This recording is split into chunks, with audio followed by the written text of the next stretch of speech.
ففروا إلى الله إني لكم منه نذير مبين.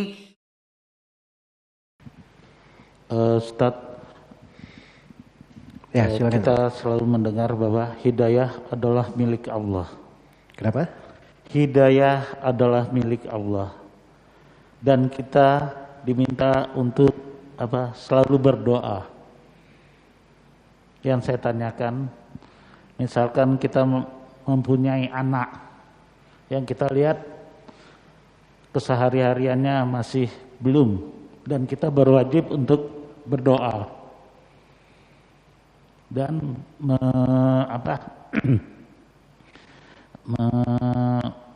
berharap untuk Allah memberikan dia hidayah.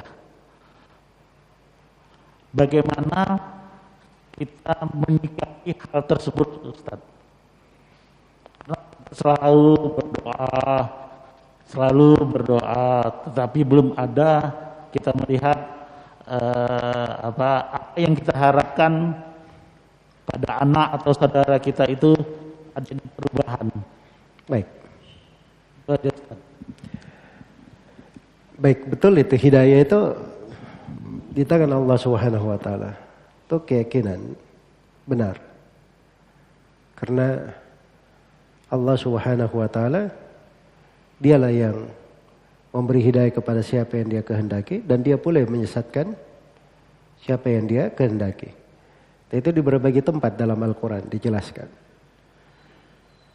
Tapi kita sebagai orang tua itu diberi hidayah juga.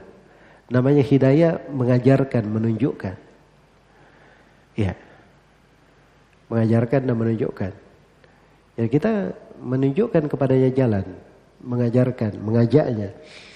Kalau dengan diri kita sendiri tidak bisa, kita tunjukkan tempat untuk belajar. Jadi harus kita ambil sebab-sebab yang menyebabkan dia dapat hidayah. Kita maksimalkan. Nah, termasuk di antara sebab itu adalah berdoa kepada Allah Subhanahu wa taala. Itu salah satu sebab berdoa.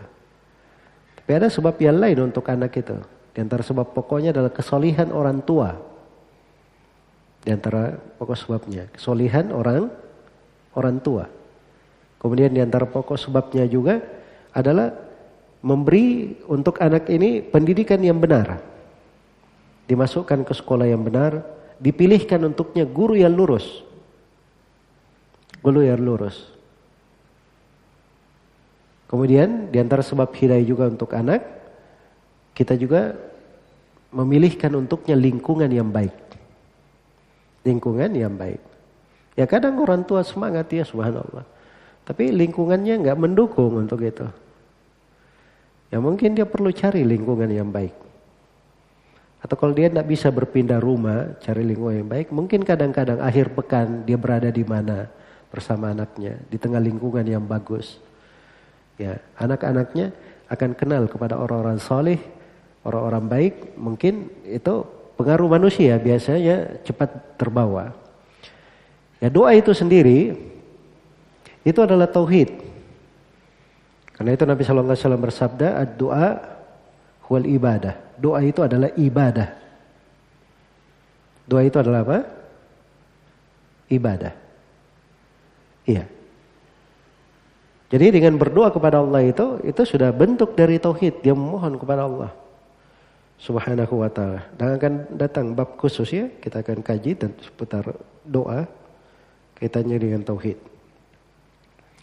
Tapi yang perlu kita ingat bahwa ketika kita berdoa, doa itu selalu didengarkan oleh Allah.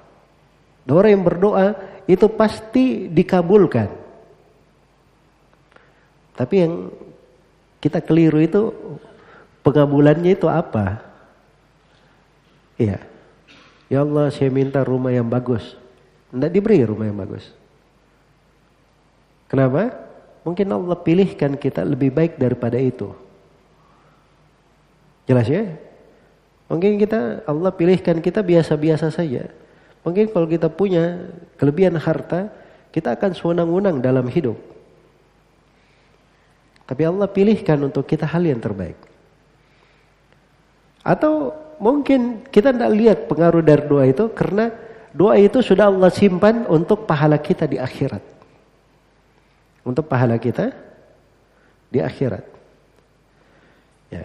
Karena itu jangan selalu berpikir ya, pada apa yang kita lakukan itu nggak membuahkan hasil.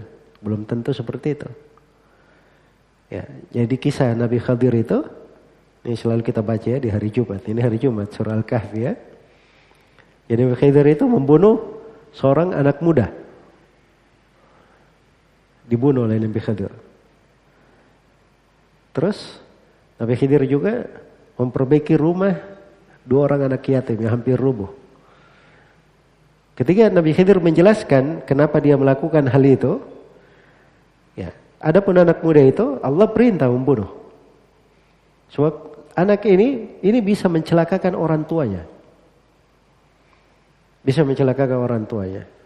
Maka diharapkan Allah akan mengganti dia dengan anak yang lain yang lebih rahmat untuknya, lebih membawa kebaikan untuknya. Nah, itu hikmah ya dari perbuatan Allah. Kita nggak tahu tentang hal tersebut. Allah apa yang Allah pilihkan untuk kita.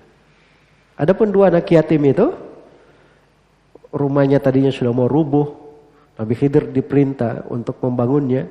Sebab rumah ini ketika mau rubuh itu biasanya di kebiasaan orang-orang dahulu para musafir, kalau singgah di sebuah tempat, ya tidak ada yang mereka kenal, mereka datangi rumah-rumah yang seperti itu untuk beristirahat. Nah, dikhawatirkan kalau para musafir ini sering berada di rumah itu, mereka akan ketemu harta anak yatim yang tersimpan di bawah. Makanya diperintah untuk memperbaiki supaya nggak ada yang singgah, terjaga harta anak yatim ini. Sebabnya kenapa dijaga? Disebut oleh Nabi Khidir. Di ayat diterangkan, wa kana abuhuma salihan. Ayah kedua anak yatim ini orang yang salih. Karena kesolihan orang tuanya, Allah jaga kedua anaknya, dijaga hartanya. Karena kesolihan orang tuanya. Nah, itu juga dari sebab hidayah harus kita pahami. Baik, ini kadar dari pertanyaan, semoga bermanfaat. Wallahu ta'ala alam.